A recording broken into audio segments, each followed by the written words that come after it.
গ্রামের যে একটা ভিলেজ পলিটিক্স, এই যে কি ভয়ঙ্কর। পার ঘুরতে আসলাম আবার, পাড়টা খুব সুন্দর লাগছে দেখতে, যেন মনে হচ্ছে টাইগার হিলে উঠছি, সোনাদা সামনের দিকে এগিয়ে যাচ্ছে দেখুন। তো আবার এটা কেউ আবার নেগেটিভ ভাবে নেবেন না, অনেকে আবার কমেন্ট করবেন দাদা গ্রামের মানুষদের খারাপ বলছেন, না।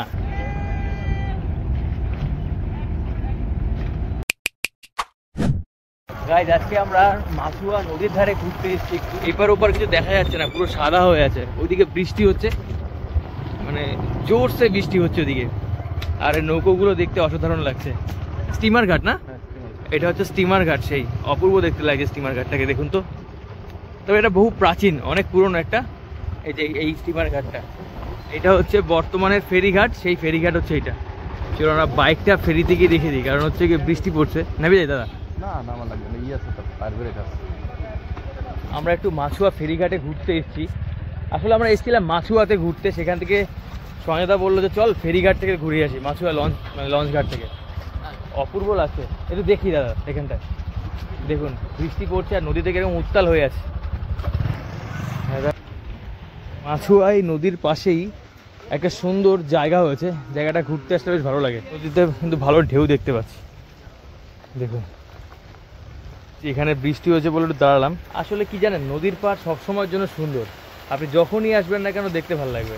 আর এখন বিশেষ করে বেশি দেখতে ভালো লাগছে, তার কারণ হচ্ছে এই বৃষ্টি পড়ছে, তার সঙ্গে নদীর ঢেউ, আর এই দূরে পুরো সাদা হয়ে আছে। ওই দিকটা দেখুন, ওই দিকটা হচ্ছে রায়ন্দা, আর এটার নাম হচ্ছে রায়ন্দা। পা তো ভিজে গেছে, অবস্থা খারাপ, দাঁড়িয়ে আছি।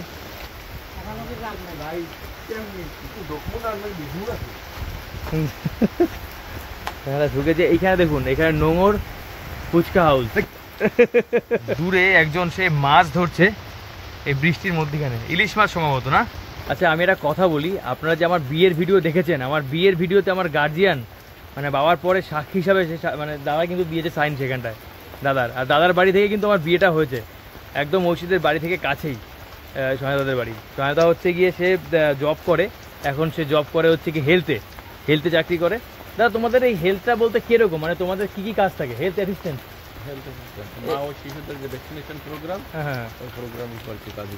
প্রোগ্রামের উপর যে কাজগুলো, আচ্ছা আচ্ছা, মানে গভর্নমেন্ট জব বাংলাদেশের। তো দাদার এই চাকরি বয়স কত বছর? 15 বছর সে চাকরি করছে, এখনো তো মনে হয় চাকরি আছে আরো 20 বছর 25 বছর 20-21 বছর আছে। যাই হোক, এইটা হচ্ছে সৌন্দর্য, মানে বেশ হ্যাপি লাইফ যাকে বলা হয়, হ্যাপি লাইফ একদম। আর মানে মাঝে মধ্যেই দাদা এইসব জায়গায় ঘুরতে এসে, দাদাদের বাড়ি থেকে খুব একটা দূরে না, তো আমাকে ফোন করলো যে অমিত চল যাবি নাকি, তো আমি আসলাম, চলে আসলাম। তো বেশ ভালো লাগে। আমাদের বাড়ি, আমি যেখানে থাকি কলকাতায়, সেখানে যদি আমার বাড়ির পাশে একটা এরকম নদী থাকতো, আমি সারাক্ষণ সেখানে পড়ে থাকতাম। তো আমার বাড়ি থেকে গঙ্গা অনেকটা দূরে, তো যাই হোক আসলাম। আর এদিকে মাছুয়াতে যে এক কীর্তন হচ্ছে, আমরা যাওয়ার সময় আপনাদের চেষ্টা করবো সেখানকার কিছু দৃশ্য দেখানোর জন্য। আর আমার নদীর পাড় সবসময়ের জন্য ভালো লাগে, আর এখন দেখতে বেশি ভালো লাগছে নদীর সেই ঢেউগুলো, বাতাস নেই বলে ঢেউ হচ্ছে না। দেখুন এখান থেকে দৃশ্যটা কত সুন্দর দেখতে লাগছে।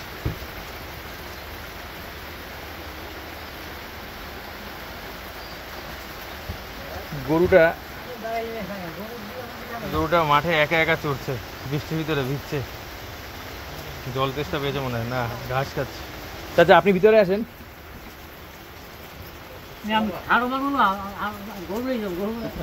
খাটো মানুষ সাথে কি ওই গরু আপনার? ও এই গরু চাচার। চাচা ভিতরে আসতে পারছে না, চাচা বলছে আমি খাটো মানুষ না, খাটো মানুষ, এই জন্য। যাই হোক, চাচার ব্যবহারটাও ভালো। ভালো বৃষ্টি আর গরম, কিন্তু বৃষ্টির ভিতরে ভালো গরম। আচ্ছা আমি একটা জিনিস বুঝতে পারলাম না, গ্রামের দিকে আসলাম, এখানে গাছপালা রয়েছে, নদী নালা রয়েছে, তারপরও গ্রামের দিকে এত গরম কেন? আমাদের কলকাতার দিকে বা শহর অঞ্চলে গরম থাকবে স্বাভাবিক, তার কারণে ওখানে বিল্ডিং রয়েছে, গাছপালা কম, তো গ্রামের দিকেও এত গরম কেন দাদা? এখানকার মানুষদের পাপ কর্মের জন্য?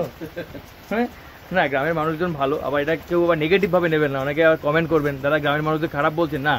গ্রাম হচ্ছে সব থেকে সেফটি জায়গা আর সব থেকে সুন্দর জায়গা, কিন্তু ভাই গ্রামের যে একটা ভিলেজ পলিটিক্স, এই যে কি ভয়ঙ্কর, এই যারা গ্রামে থাকে তারাই জানে একমাত্র, যারা গ্রামে ঘুরতে আসে একটু বহুদিনের জন্য তারা বোঝে, যেমন আমি বুঝি, জানি না বাট বুঝি। তো এইরকম হচ্ছে ব্যাপারটা। গ্রাম ভাই সিরিয়াস জায়গা, ঠিক আছে? গ্রাম হচ্ছে কি যেমনি ভালো সেমনি খারাপও। নদীর পাড়ে রেস্টুরেন্ট, এটা কি নোংর বারবিকিউ পয়েন্ট, নোঙর বারবিকিউ পয়েন্ট, সুন্দর। কয়দিন আগে এসেছিলাম, তখন একটা ছুটির দিন ছিল, ভরপেটটা ভিড় হয়েছিল এখানটায়। যারা মঠবাড়িয়া, রায়েন্দা অথবা এই সমস্ত অঞ্চলের কাছাকাছি থেকে দেখছেন, তারা এখানে এসে ঘুরে যাবেন। চলুন আপনাদেরকে ফেরিঘাটটা একটু দেখিয়ে আনার চেষ্টা করি। ফেরিঘাটটা এই হচ্ছে সেই ফেরিঘাট। এখন ট্রলারের লোকজন উঠছে, যারা রায়েন্দা যাবে। ফেরি মনে হয় এই মুহূর্তে চলবে না, ফেরি বন্ধ, সেই কারণে এই বৃষ্টি হয়তো আবার আসবে। দেখুন এই হচ্ছে বলেশ্বর নদী। এখান থেকে সমুদ্রপৃষ্ঠ খুবই কাছে, সমুদ্রপৃষ্ঠ থেকে একদম কাছে এই জায়গাটা, সেই কারণে এই নদীতে এখানটায় স্রোত অথবা ঢেউ অনেকটাই বেশি। ওই যে দিকটা সমুদ্র। দেখুন সবাই ট্রলারে উঠছে। বর্তমানে এই ফেরিটা এখানে চলছে, আর এই ফেরিটা এখন বন্ধ। না এই ট্রলারে এপার থেকে ওপার হতে একজন 50 টাকা করে নেয়, আর বাইকের ভাড়া একটু বেশি।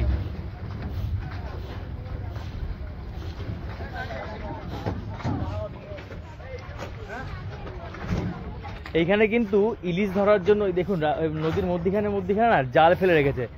জাল, হ্যাঁ ওই নৌকোগুলো, ওই ইলিশ ধরছে, ওগুলো সব দেখাই আপনাদের। ওই যে দেখতে পাচ্ছেন নদীর মধ্যিখানে সাদা সাদা, ওইগুলো জাল দেওয়া আছে, আর এই নৌকোগুলো সেইগুলো তোলে।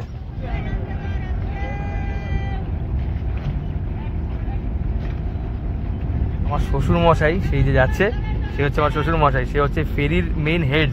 এই যে ফেরিটা দেখতে পাচ্ছেন, এই মাছুয়া ফেরির main head of the department হচ্ছে আমার শ্বশুর। ফেরির কোনো কিছু সমস্যা হলে বা এভরিথিং দেখাশোনার দায়িত্ব হচ্ছে তার। ফেরি রোডস অ্যান্ড হাইওয়ের মধ্যে পড়ে, রোডস অ্যান্ড হাইওয়ে।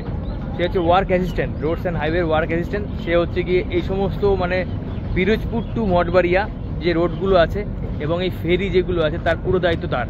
মানে কোনো অসুবিধা, এখানকার ভাড়া, ট্যাক্স যা উঠবে এভরিথিং মানে দেখাশোনার দায়িত্ব তার।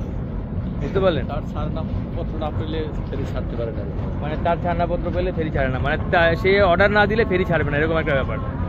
যাই হোক, সে এসছে, আমরা দেখাই সৌন্দর্য। দেখুন ট্রলারটা ছেড়ে দিয়েছে,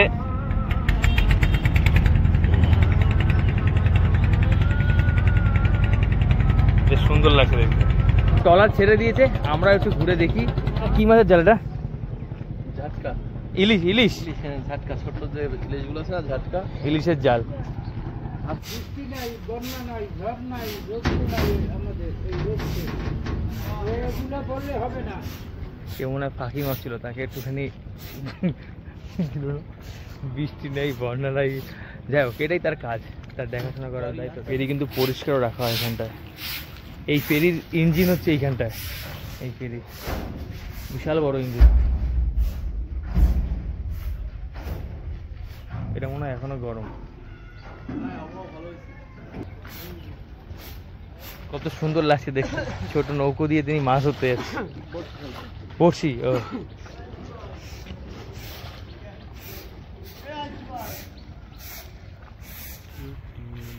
ছয়টা সেলফি তুলছে দেখো নিজের, আর গান করছে মন যোচনায়। সমাদার ভুড়ি হয়েছে দেখো, সমাদার ভুড়িটা দেখো। পাগল আছে বুঝছো, এটার সাথে একটা ফোন থাকে সবসময়, তার ফোনে একটু রিংটোন যে বাজায় কানে ধরে যাই।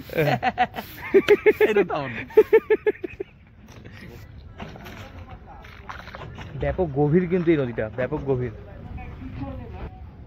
আমরা একটুখানি পার ঘুরতে আসলাম, আবার পারটা খুব সুন্দর লাগছে দেখতে, যেন মনে হচ্ছে টাইগার হিলে উঠছি। সোনাদা সামনের দিকে এগিয়ে যাচ্ছে দেখুন, আর আমি পিছন দিয়ে ভিডিও করতে করতে যাচ্ছি। এখনও আকাশে হালকা মেঘ রয়েছে, আর এই পাড়টা অপূর্ব সুন্দর দেখতে লাগছে। আমরা কিছুক্ষণ এখানে দাঁড়াই দুই ভাই। আবার বৃষ্টি আসছে খুব জোর, ওইদিকে শো শো করে আওয়াজ হচ্ছে। আমরা দৌড়ে আবার চলে এসেছি, চলে আসবে এখানে এখনই। ওইদিকে জোরদার বৃষ্টি হচ্ছে, শো শো শো শো করে আওয়াজ হচ্ছে। আমরা আবার জোরদার বৃষ্টিতে আটকে গেলাম, এখানটায় এরিয়া বসলাম। জোরদার বৃষ্টি, বৃষ্টি আসছিল, শো শো শো শো শব্দ। কত মানুষজন এসে আটকে গেছে দেখুন, এখানে কত মানুষজন।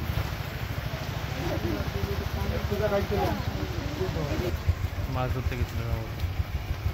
যাই হোক গাইস, এখানে অনেকক্ষণ টাইম স্পেন্ড করলাম। এবারে আমরা আস্তে আস্তে যাই মাছুয়ার দিকে। মাছুয়ার কীর্তন হচ্ছে, ওখানে একটু দাঁড়াবো, ওখানে দাঁড়িয়ে আবার আমাদের গন্তব্যে চলে যাবো। বেশ ভালো একটা সময় কাটালাম সন্ধ্যাবেলায়, সন্ধ্যা ঠিক না, বিকেল মরশুমে। আর ব্যাপারটা হচ্ছে বৃষ্টি হচ্ছে তো, কখনো দাঁড়াচ্ছি, কখনো এসে নদীর সৌন্দর্য দেখি, ভালো লাগছে। নদীর পাড়ে অনেক মানুষজন ঘুরতে এসছে, বেশ সুন্দর। আমরা যাই,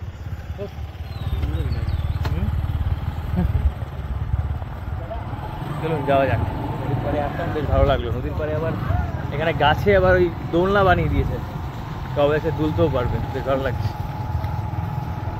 সুন্দর এই জায়গাটা, একদিকে ধান ক্ষেত আর অপর পাশে একটা বড় নদী। রাস্তাঘাট সো ডেঞ্জারাস, ভাঙা চোরা। এই যে খালটা এখান থেকে চলে, এইটা নদী চলে গেল, আর এই খালটা এখান থেকে ঢুকে যাচ্ছে মঠবাড়িয়ার দিকে।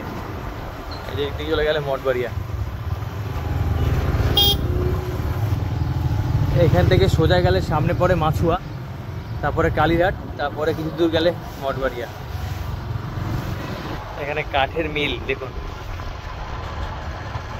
বৃষ্টি হওয়ার পরে রাস্তার সৌন্দর্য কিন্তু বেশি লাগে, তার কারণ কি গাছগাছালিগুলো ভিজে আছে পুরো। দেখ বৃষ্টি হবে কিভাবে।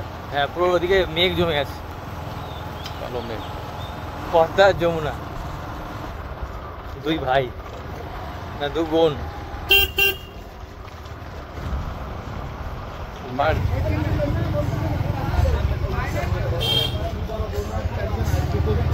আমরা ফাইনালি মাছুয়া বাজারে আসলাম, এখানে কীর্তন হচ্ছে, সেই কীর্তনটা একটু দেখে যাই। কিছুদিন আগে সঞ্জয়দের বাড়িতে কীর্তন হয়েছিল, সেখানে তো বেশ বড় সড়োভাবে কীর্তন হয়েছিল। সেই ভিডিওর লিঙ্ক এই ভিডিওর ডেসক্রিপশনে দিয়ে রাখবো।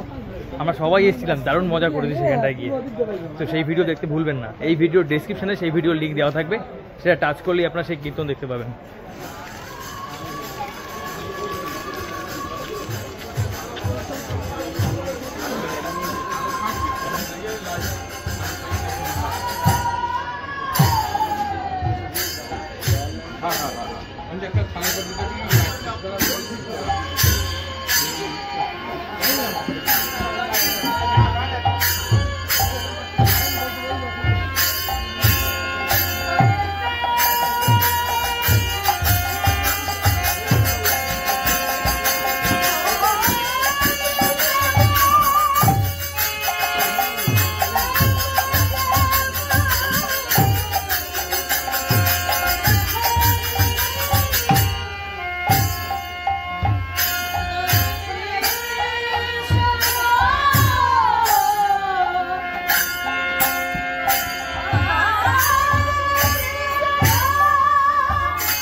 বৃষ্টি হয়েছিল একটু আগে, জোরদার বৃষ্টি।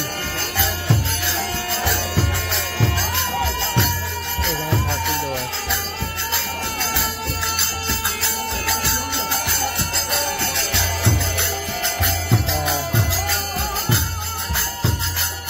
ঠিক আছে, রাখলাম মা।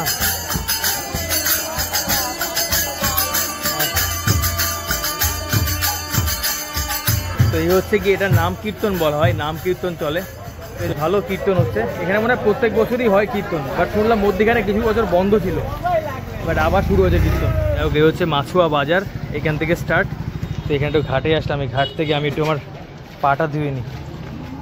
এই একটা কী পুকুর এটা, যাই না, পুকুরের ঘাটে একটু পাটা ধুয়ে নিই ভাই।